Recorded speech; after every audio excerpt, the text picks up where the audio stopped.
High বন্ধুরা, তোমরা কেমন আছো? আশা করি ভালো আছো। তা আবার একটা নতুন রান্নার ভিডিও নিয়ে চলে এসেছি। তা আমি জানি সবাই কুমড়ো খেতে ভালোবাসো না, কিন্তু আমিও ভালোবাসি না, কিন্তু এইরকমভাবে রান্না করলে তোমরা কুমড়ো অবশ্যই খাবে। তা আমি কুমড়ো, আলু, বেগুন, সজনে ডাঁটা আর কাঁচা কলা কেটে নিয়েছি। আর এদিকে নিয়ে নিয়েছি বড়ি, পেঁয়াজ কেটে, টমেটো কেটে, আদা রসুন জিরে বাটা নিয়ে নিয়েছি। আমি একসাথেই বাটি, তোমরা চাইলে আলাদা করে বাটতে পারো, আবার একসাথেও বাটতে পারো। তা রান্নাটা এখনই করব, তা দেখতে থাকো কীভাবে করবো। আমি যেভাবে রান্নাটা করবো সেইভাবে যদি রান্নাটা করো তাহলে তোমরা কুমড়ো তরকারি মুড়িতে খাই জানি, কিন্তু ভাতেও খেতে পারবে। দেখো বন্ধুরা, কড়াইয়ে তেল দিয়ে দিয়েছি, তেল গরম হয়ে গেছে। বড়িগুলো আমি প্রথমে লাল লাল করে ভেজে নেবো।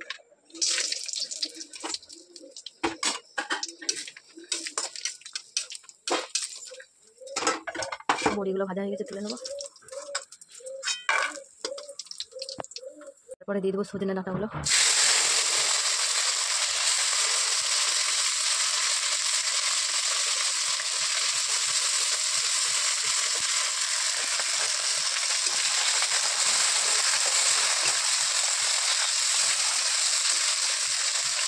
আমার সজনে ডাঁটাগুলো ভাজা হয়ে গেছে, আমি এবার তুলে নেব।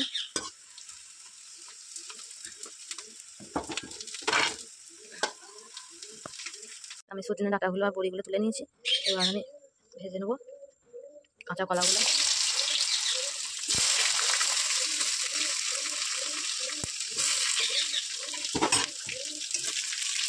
তা বন্ধুরা, দেখতেই পাচ্ছ কাঁচা কলাগুলো আমার লাল লাল করে ভাজা হয়ে গেছে, আমি এবার তুলে নেব।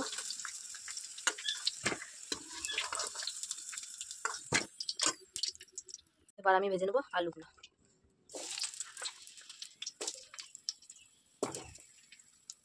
তা দেখতেই পাচ্ছ আলুগুলো আমার ভাজা হয়ে গেছে, আমি তুলে নেবো এখন।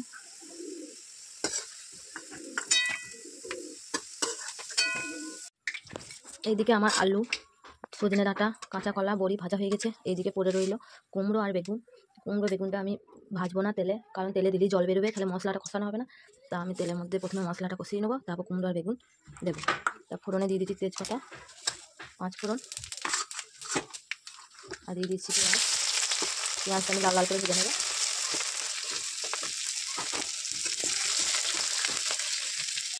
তা আমার পেঁয়াজটা লাল লাল করে ভাজা হয়ে গেছে, বেটে রাখা মশলাটা দিয়ে দেবো। আর দিয়ে দেবো টমেটো, অল্প একটু নুন, টমেটোটা গলা মতো, অল্প হলুদ দিয়ে নেড়ে চেড়ে আমি মশলাটা কষিয়ে নেবো। তা দেখতেই পাচ্ছ মশলাটা আমার কষানো হয়ে গেছে। এবার কুমড়ো আর বেগুনটা দিয়ে দেবো। টমেটোটা একটু কাঁচা ছিল, তাই একটু গলতে টাইম লাগবে। কুমড়ো আর বেগুন লাস্টে টমেটোটা গলে যাবে।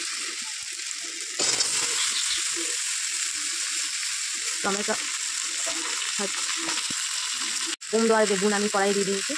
স্বাদ মতো নুন, পরিমাণ মতো হলুদ দিয়ে ভালোভাবে নাড়াচাড়া করতে হবে। তা দেখতে পাচ্ছ আমি ভালোভাবে কষিয়ে নিয়েছি। ভেজে রাখা আলু, কাঁচা কলা, সজনে ডাঁটা, বড়ি দিয়ে দেবো। দিয়ে খানিকক্ষণ নাড়াচাড়া করে নেবো।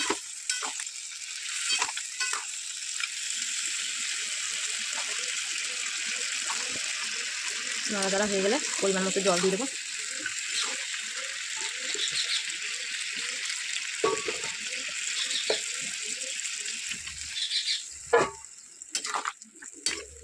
জল বেশি দিলে হবে না, অল্প করে, কারণ যেহেতু তরকারিটা গ্রেভি করা হবে, তাই অল্প জল দিয়ে আমি ঢাকা দিয়ে দেবো।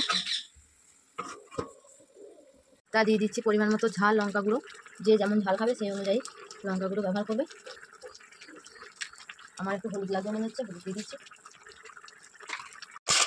তা বন্ধুরা, তোমরা দেখতেই পাচ্ছ আমার তরকারিটা হয়ে গেছে, আমি এবার নামিয়ে নেব।